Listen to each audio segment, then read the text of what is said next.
Danes v Pomurskem dnevniku visoka rast cen energentov. Čakalne dobe v Pomurju. Trezino senje. Konec reprezentančne pauze. Jutri bo pretežno jasno.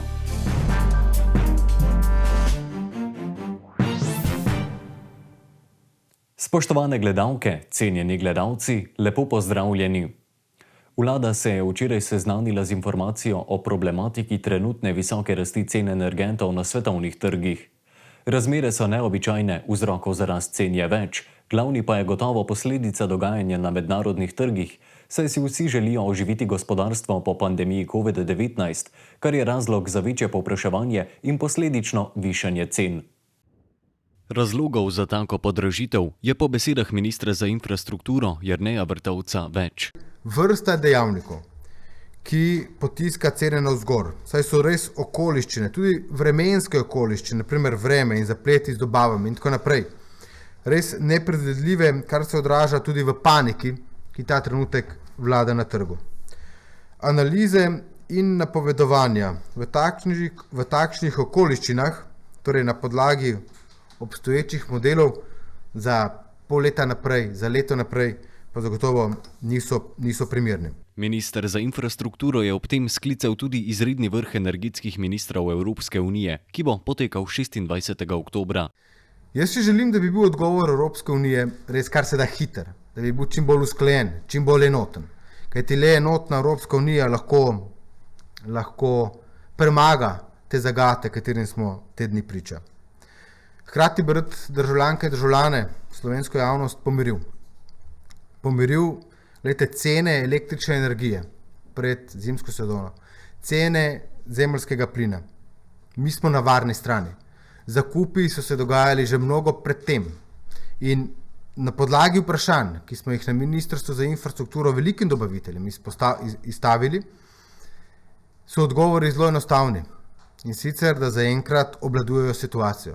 Torej, bistvenih podražitev elektrike zaenkrat še ni na vidiku. Doslej je le eden od večjih ponudnikov električne energije sporočil, da namerava s 1. decembrom zvišati svoje cene. Če se bodo za podražitve odločili še drugi ponudniki, pa se bo vlada odzvala. Trg zaenkrat je stabilen, cene električne energije zakupi so se dogajali že mnogo časa nazaj, prav tako plina. Zaradi tega ne gre pričakovati do začetka naslednjega leta, ne gre pričakovati drastičnih dvigov. Državljanke in državljani tega torej ne boste občutili. Seznanjeni smo tudi z naborom ukrepov strani Evropske komisije. Takrat, ko bo bilo potrebno, takrat bo vlada Republike Slovenije seveda ukrepala, tako kot je prav.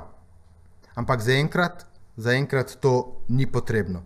Vlada je včeraj sklenila ustanoviti tudi posebno delovno skupino pod vodstvom Ministrstva za infrastrukturo, ki bo spremljala dogajanje in seznanjala javnost z ukrepi, ko bo to potrebno. V nekaterih zdravstvenih domovih v Pomurju opažajo veliko kadrovsko podhranjenost. Tudi na ravni celotne države probleme povzroča predvsem pomanjkanje družinskih zdravnikov.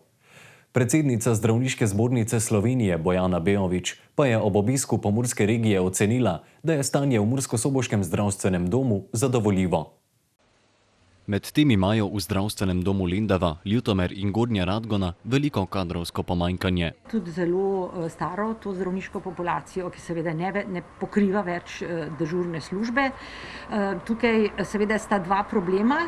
Eden je razpisovanje specializacij. Drugi pa pomanjkanje interesa za to področje. V zdravstvenem domu Murska Sobota pa kadre pogrešajo predvsem na področju zobozdravstva in psihiatrije. Kaj je pa problem vse povsod, pa je pa medicina dela. To pa je, tu imam pa res enega zdravnika, ki je za celo to našo, cela regija Pomurska je pravzaprav zelo slabo oskrbljena. Teh storitev namreč ne plača zdravstveno zavarovanje, izvajajo se samo plačniško, ker pa ni javno zdravstvene mreže specialistov, ni prednosti, kdo prej dobi prosto mesto za usposabljanje. V tem trenutku smo imeli razpisanih 8 mest za območje celotne države.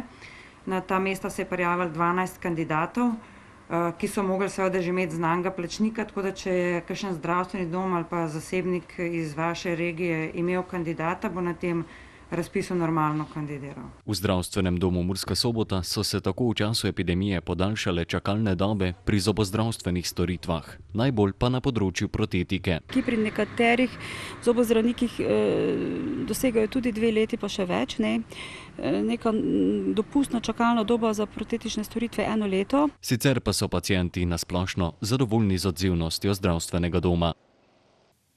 Primer zdravnice iz Križevcev pri Ljutomeru, ki je na osnovi dokazila o prisotnosti protiteles za 50 € izdajala potrdila o prebolevnosti COVID-19, kar je zelo razburilo javnost, bo sedaj obravnaval odbor za strokovno medicinska vprašanja pri zdravniški zbornici.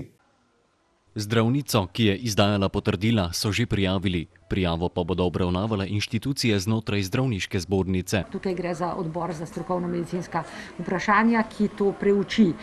Zdaj, če pogledam to tako od daleč, ne samo na konkretni primer, gre za 2 ravni problema. Ena je nekako upravna oziroma se nanaša na izvajanje odloka, ki seveda ne omogoča takega načina priznavanja prebolevnosti, dokazovanja. Predsednica zdravniške zbornice je ob tem izpostavila, da protitelesa zaenkrat ne veljajo kot dokaz zaščite po preboleli bolezni. Torej ne poznamo tudi tiste mejne vrednosti, pri kateri bi lahko rekli, zdaj je ta oseba zaščitena in če bi imela koncentracijo protiteles nižjo, potem ni zaščitena. Zato se ta protitelesa zelo težko uporabljajo kot dokaz prebolevnosti, lahko se uporabljajo kot dokaz tega, da je nekdo enkrat v preteklosti zbolel, ampak mogoče je zbolel tako oddaljenem času, da trenutno ni več zaščiten. Tudi v Evropi sta se v bistvu samo 2 državi odločili, da nekako pogojno na en poseben način omogočata dokazovanje prebolevnosti s protitelesi. To je pa ta strokovni razlog, zaradi katerega se tudi mi še nismo zaenkrat odločili, da bi to bil dovolj zanesljiv podatek, na podlagi katerega lahko rečemo, oseba je prebolela in zato je zaščitena in pričakujemo, da je verjetnost, da bo ponovno zbolela, majhna.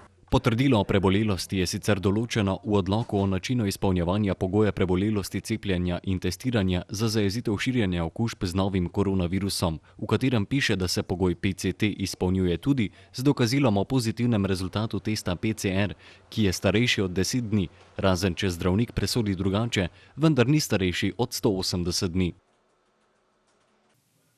Koronavirus je posegel v vse vidike našega življenja. Tako tudi tradicionalni sejmi v središču mesta že 2. leto zapored potekajo v okrnjeni obliki, izjema pa ni niti trezi nosenje, ki se danes odvija v Murski Soboti. Tudi tokrat morajo preverjati pogoj PCT, kljub temu pa je število obiskovalcev preseglo pričakovanja. Trezi nosenje je tokrat omejeno na del Slovenske ulice od krožišča pri Zvezdi do križišča pri Diani. Obiskovalci pa so navdušeni, saj je v času epidemije primanjkovalo predvsem druženja. Zelo dobra ideja, ker se ljudje morajo družiti in večno so. Seveda je treba upoštevati vse potrebne ukrepe. Pol ni težav. Kaj pa ne? Vse smo cepljeni. Če smo cepljeni, zdaj smo cepljeni. Zakaj pa ne? Zaradi manjšega prireditvenega prostora imajo letos prednost predvsem tisti razstavljavci z domačo obrtjo. Ena izmed teh pa je tudi Nina Grah, ki že več let na sejmih prodaja svoje lesene izdelke. Sicer restaurujem različne lesene izdelke in se že veliko let udeležujem sejmov okoliških. Tudi razstavljavci niso imeli lahke naloge, saj je potrditev, da sejem bo, prišla zelo pozno. Sigurno je težje, ker ne veš, kaj pričakovati, kakšno obiskanost in hkrati je tudi ni bilo planirano, mislim, kasneje smo izvedeli kot ponavadi, zato se je tudi težje, ker je do zadnjega bilo pod vprašaj. Kljub temu pa je bil današnji sejem dobro obiskan. Kar precej, mislim, ja. Eni se ogledujejo, drugi nakupujejo. Poleg nakupovanja so se številni sejma udeležili zaradi druženja s prijatelji. S prijatelji se srečamo. Prijatelji so se vselili v novo hišo in najboljše darilo je od gospoda, sprašujem, košara za nakupovanje, ki je malo bolj čvrsta. V soboški komunali, ki je organizator sejmov, pa si želijo, da bi lahko izvedli tudi Mikloševo senje, ki poteka vsako leto 6. decembra. Reprezentančna pavza je pri koncu, črno-bele pa že jutri čaka tekma 13. kroga prve lige Telemach. Mursko-soboški nogometaši so sicer neporaženi v preteklih 5 tekmah, kljub temu pa si želijo po 3 remijih vrniti v zmagovalne tirnice. V Murski Soboti bo jutri ob 17. gostoval Aluminij, vstopnice pa so že v predprodaji. Reprezentančna pavza je bila dobra priložnost, da si varovanci Anteja Šimundže odpočijejo in si naberejo novih moči. Ja, bilo je v redu iz preprostega razloga, ker smo potrebovali malo psihičnega in fizičnega počitka. Ene igralce smo napolnili, ene spočili, tako da v tem tednu smo pa prišli vsi na nivo, ki smo si ga želeli, predvsem z fizičnega vidika, da smo lahko jih obremenili, tako da je bila dobrodošla pavza. Sicer so v zadnjih 5 tekmah dosegli 2 zmagi in 3 remije.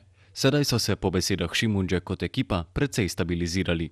Pomembno je, da se stabiliziramo, da smo se stabilizirali glede na sam začetek prvenstva, ker je bil zelo turbulenten, zelo obremenilen. Nekako smo prišli do te stabilnosti, ki se želimo, ki nas je krasila v prejšnjem delu sezone. Je pa to normalno, z novimi igralci, z novim momentom, z drugačno dimenzijo Mure kot same glede na lansko sezono. Je pomembno, da smo prišli do te stabilizacije in zdaj je potrebno, da to vzdržujemo in seveda poskušamo v fazi napada biti še konkretnejši. Tudi prvo letošnje srečanje z Aluminijem se je končalo z delitvijo točk. Tokrat pa bo pot do zmage.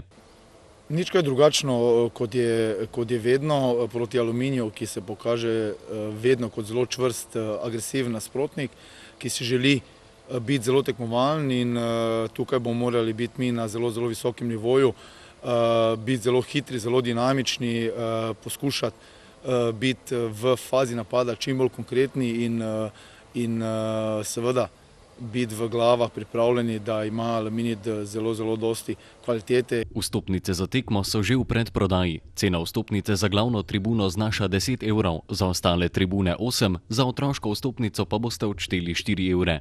Na dan tekme bo cena vstopnic za odrasle višja za 2 evra, za otroke pa bo znašala cena vstopnice 5 evrov. Jutri bo jasno, več pa v vremenski napovedi. Danes smo imeli pretežno jasen dan s temperaturami okrog 12 stopinj Celzija. Opoldne smo v Radencih in v Murski Soboti namerili 13 stopinj, v Lendavi 12, v Krenskem parku Goričko pa 9 stopinj Celzija. Jutri bo po večini sončno, čez dan v notranjosti Slovenije občasno zmerno oblačno. Zjutraj pa bo po nekaterih nižinah megla ali nizka oblačnost. Najnižje jutranje temperature bodo v severovzhodni Sloveniji, v Murski Soboti in Mariboru okoli 4 stopinje, dnevne pa okoli 17 stopinj Celzija. V nedeljo in v ponedeljek bo prevladovalo pretežno jasno vreme, zjutraj bo po nekaterih nižinah megla. Temperature v naših krajih se bodo zjutraj gibale od 1 do 4 stopinje, dnevne pa od 15 do 17 stopinj Celzija. Toliko smo vam imeli povedati v današnjem Pomurskem dnevniku. Več informacij pa lahko najdete tudi na naši spletni strani www.tvideja.si. Ostanite v naši družbi in nasvidenje do prihodnjič.